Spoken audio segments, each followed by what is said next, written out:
Hey there, I'm Marlise, and I serve on the vestry and I run the communications team. If this is your first time on our channel, welcome. Please take a moment and subscribe. We post sermons and other content here every week. If you've been hanging out on our channel for a while, maybe take a moment and fill out our online Connect card. That lets me know that you're here and we can reach back out to you. Now enjoy the message. I don't always get yelled at the back door of a church after a sermon, but when I do, it is almost always after a sermon on forgiveness. Forgiveness is a touchy subject, largely because there are some of us who have gaping wounds in our life. Someone did something terrible to us, or something terrible to one of our children. They abused us, they neglected us, they took something from us. I don't mean like a thing, but they took something like a piece of ourselves away from us. And sometimes those people come to me at the end of church and after a sermon on forgiveness and say, "Are you telling me I have to forgive that terrible person of that terrible thing that they did? Or are you telling me Jesus says I have to forgive that terrible person of that terrible thing they did?" So obviously, forgiveness is a huge part of the gospel. It is a huge part of Jesus's message. In the Gospel of Matthew, Jesus says that when a brother or sister sins against you, you go and you talk to them one on one. And, hey, I just need to let you know that you really hurt me there. What you did really angered me. You made me really sad, whatever it is. And he says, if they're willing to work it out, if they're willing to say, "Oh my gosh, I'm so sorry. I had no idea. I never intended that. Can you please forgive me?" Jesus says, then you have regained that one. You've got a relationship back. He says, if they won't work it out, then you go back again with 2 or 3 people.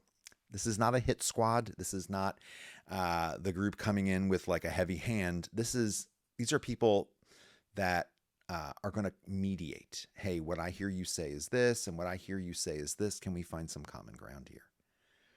It says if the person still won't work it out, then you take it to the church. You take it to the larger community and find wisdom. And if the person still won't work it out, what do you do?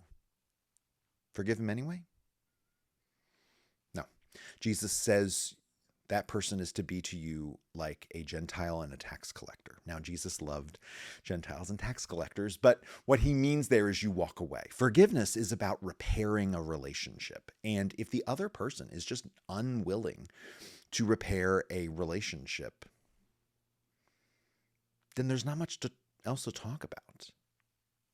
Part of the reason why Jesus wants us to be forgiving people is because God is a forgiving God. I mean, a huge part of the gospel message is that we are forgiven no matter who we are, no matter what we've done.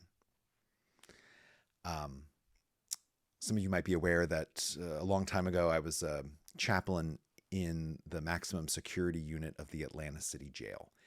And I was sitting with somebody and right across from me, and he told me, he confessed that he had killed his wife.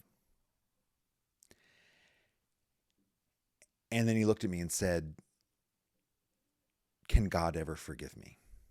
And I got to give him the good news that yes, God can forgive him. If he is sorry, if he repents, that God can forgive. There's no sin too great that God won't forgive. I did have to tell him that the state of Georgia might not forgive him, and that the family and friends of his wife might not forgive him, but God would forgive him. No matter what we do, God forgives us. And because God is a forgiving God, we are to be a forgiving people.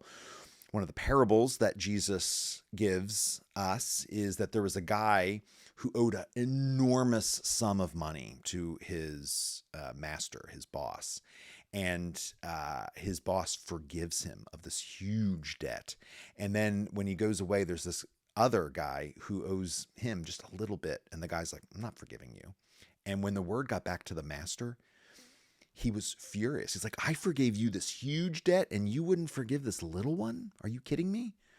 God has forgiven us of so much. And so we are to be of forgiving people. I also think that God asks us to be forgiving people because it strengthens relationships. It strengthens community, it strengthens churches, it strengthens families. If you've ever been in one of those conversations, those one-on-one conversations where you've had to go and be like, hey, you really hurt me there. Or someone came to you and said, hey, you really hurt me there. And you were able to work it out. You might have experienced that relationship strengthening. Long time ago, I was a brand new priest, my first church. Little old lady was the head of the altar guild, and she asked me to carry the candlesticks, brass candlesticks from the church across the church parking lot into the other building where the kitchen was, so she could polish them. And I said, sure. And then a couple days later, I'm in my house and I'm looking out the window and I see this little old lady walking across the parking lot carrying these candlesticks. And I was like, oh my gosh. So I go running out and she lights into me. I mean, she just lights into me. And I did exactly what you shouldn't do. I lit into her back. You know, why was she yelling at me? She didn't tell me when. I told her I would do it. She came too early, whatever I said. She left angry. I left angry. I went home. My wife comes home a little while later and she's like, what's wrong with you? And I told her and she's like, Rick, you have got to go and talk with her. You've got to go work this out. And that was the absolute last thing I wanted to do. But my wife was right. And so I went and I knocked on her door. She came to the door. I said, Elaine, I'm so sorry. I'm so sorry. You asked me to do this thing. I didn't do it. It was my fault. Period. End of story. And she said, well, I'm sorry for how I talked to you. And this woman sort of had a reputation for being a little hard to deal with, but she and I were like this for the next 7 years because we had gone through something and we made it to the other side. Forgiveness strengthens relationships. But what do we do about the big things, the terrible things, that the gaping wounds in our lives? Do we have to forgive them? I mean, we might not even have had a relationship with them. We might not want a relationship with them. A relationship with them might be dangerous. Do I have to forgive them? Does Jesus say I have to forgive them? So I think the answer is a little complicated and every situation's different. But here's what I'll say. You can forgive them. And I know, and you probably know, people who have heroically forgiven other people of terrible things and lifted that burden off of themselves as well as the other person. One of the most famous stories on forgiveness is the story of the Amish community. Little tiny Amish school. Gunman comes in, shoots up all these kids. And the Amish community immediately extends a hand of forgiveness and love to the family of the shooter. All this money poured into the community. And when the Amish families divvied it up, they made sure that all the families affected got some, including the family of the shooter. I mean, just incredible. There's the story of Pope John Paul II. There's an assassination attempt on his life. And what does he do? He does exactly what Jesus says to do in the Gospel of Matthew. He goes and he talks to the guy in his prison cell. They talk one-on-one. They pray. They hug it out. It's amazing. Sometimes that can work. But I don't think when Jesus talks and teaches about forgiveness that he's really talking about those kind of situations. I think he's talking about the normal hurts that go on in normal relationships. I mean, look, unless you're a hermit, if you make the decision to walk out of your house and to talk to people, you're going to be hurt and you're going to hurt other people. It is just a normal part of life. It's just how it goes. And Jesus says that we're to forgive each other for these normal things. But it doesn't always work to sit down and just, hey, I know you committed genocide, but can we just talk this out? I know you got drunk and you killed a carload of teenagers, but that really hurt me. Can we work this out? Like sometimes it just doesn't work. And so I don't think Jesus was talking about those situations when he talked about forgiveness. I think those situations fall under a different rubric, and that's the rubric of that we are called to love our enemies and pray for those who persecute us. Remember Jesus hanging on the cross, and there are the people there who are actively involved in his torture and murder. And he doesn't say to them, hey guys, I forgive you. You don't know what you're doing. What he says is, Father, forgive them, for they know not what they do. He doesn't necessarily forgive them.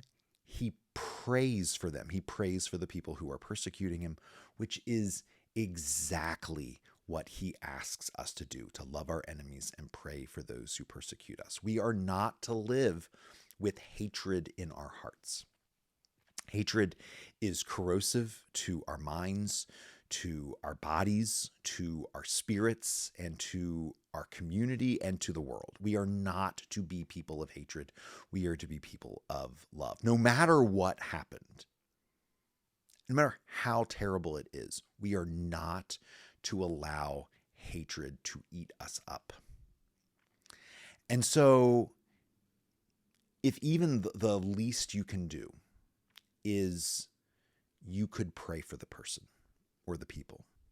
And a prayer might go something like, Lord, you know what happened. You know how it's affected me and affected other people.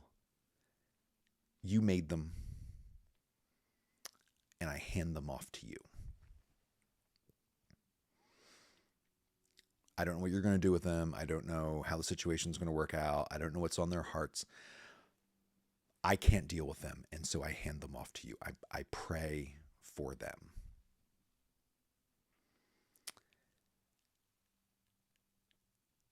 And that's my sermon on forgiveness.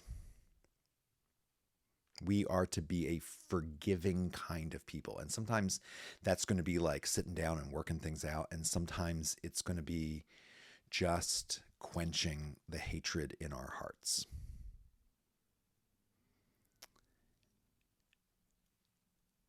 And so, please don't yell at me. But if you do, I forgive you.